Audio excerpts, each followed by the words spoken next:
तो बॉलीवुड में ना इस वक्त एक ऐसी फिल्म बन रही है जिसका इंतजार मुझे लगता है पूरे देश को है। हम बात करें नितेश तिवारी की रामायण की।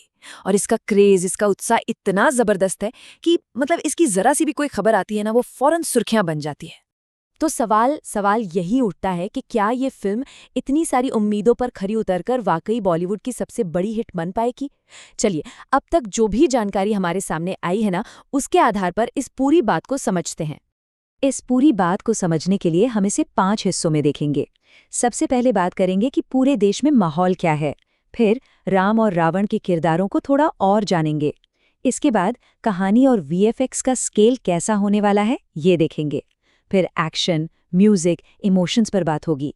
और आखिर में क्या ये ब्लॉकबस्टर बनेगी, इस पर एक नज़र डालेंगे। तो चलिए शुरू करते हैं पहले हिस्से से, इंतजार पूरे देश को। देखिए, ये सिर्फ एक फिल्म नहीं रही, ये एक तरह का राष्ट्रीय जुनून बन गई है। कोई भी फोटो या कोई छोटी सी भी खबर लीक हो जाए तो सोशल मीडिया पर मानो तूफान आ जाता है। हर कोई उसे डिकोड करने में लग जाता है।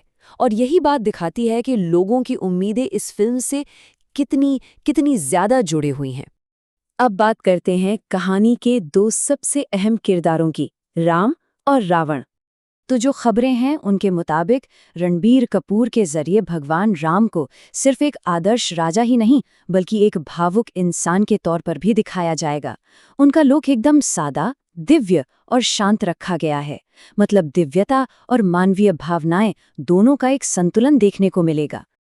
और फिर दूसरी तरफ है रावण का किरदार। और ये शायद इस कहानी का सबसे दिलचस्प पहलू हो सकता है। उसे सिर्फ एक विलन की तरह नहीं बल्कि एक बहुत ही बुद्धिमान, शक्तिशाली और हाँ, अहंकारी राजा के रूप में पेश किया जाएगा। एक ऐसा किरदार जिसमें कई परतें होंगी। तो फिल्म का जो असली संघर्ष है ना, जो उसकी आत्मा है, वो इन्हीं दो विचारधाराओं का टकराव है। एक तरफ है राम और उनका धर्म, और दूसरी तरफ है रावण और उसका अहंकार। और बस यही क्लैश है जो पूरी कहानी को आगे लेकर जाएगा और इन किरदारों की गहराई को हमारे सामने लाएगा।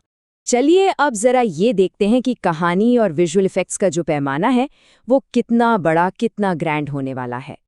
अच्छा, कहानी तो हम सब जानते ही हैं, राम के वनवास से लेकर सीता हरण और आखिर में लंका पर विजय की वो महागाथा। लेकिन असली चुनौती क्या है? असली चुनौती है इस जानी पहचानी कहानी को एक नए और भव्य अंदाज में पर्दे पर लाना। और रिपोर्ट्स की माने तो मेकर्स का विजन बहुत बहुत ही बड़ा है।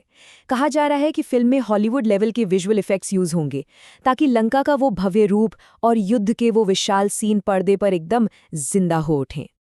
अब आते हैं उन 3 चीज़ों पर जो किसी भी फिल्म को यादगार बनाती हैं और जो दर्शकों के लिए सिनेमा का पूरा अनुभव तय करेंगी: एक्शन, म्यूजिक और इमोशंस।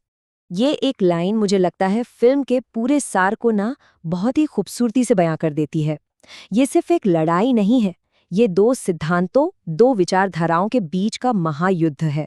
और यही चीज इसे इतना पावरफुल बनाती है। राम रावण का युद्ध, सोचिए जरा, ये इस फिल्म का सबसे बड़ा हाईलाइट हो सकता है। अगर इसे सही ढंग से फिल्माया गया ना, तो ये इंडियन सिनेमा के सबसे यादगार युद्ध दृश्यों में से एक बन सकता है।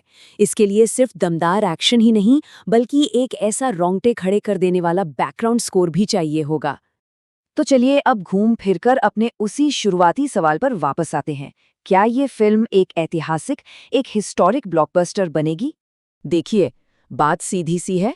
आज की ऑडियंस को सिर्फ जबरदस्त वीएफएक्स नहीं चाहिए, नहीं, उन्हें एक ऐसी कहानी चाहिए जो दिल को छू जाए, जो इमोशनली कनेक्ट करे। और सबसे जरूरी बात, कहानी अपनी जड़ों से जुड़ी हुई होनी चाहिए, एकदम सच्ची और असली लगनी चाहिए। तो सबसे बड़ी और सबसे महत्वपूर्ण बात यही है, फिल्म की सफलता इस एक चीज पे टिकी है कि मेकर्स हमारी मूल कहानी की आत्मा को, उसकी पवित्रता को बनाए रखते हुए उसे आज की मॉडर्न टेक्नोलॉजी के साथ कैसे पेश करते हैं। अगर ये बैलेंस, अगर ये संतुलन सही बैठ गया तो यकीन मानिए ये फिल्म वाकई इतिहास बना सकती है। तो अंत में सवाल वही है, क्या ये फिल्म उम्मीदों के इस विशाल पहाड़ पर खरी उतरकर एक ऐतिहासिक ब्लॉकबस्टर बनेगी या फिर ये सिर्फ एक बहुत बड़े हाइप तक ही सीमित रह जाएगी? खैर, इसका जवाब तो फिल्म के रिलीज होने पर ही मिलेगा।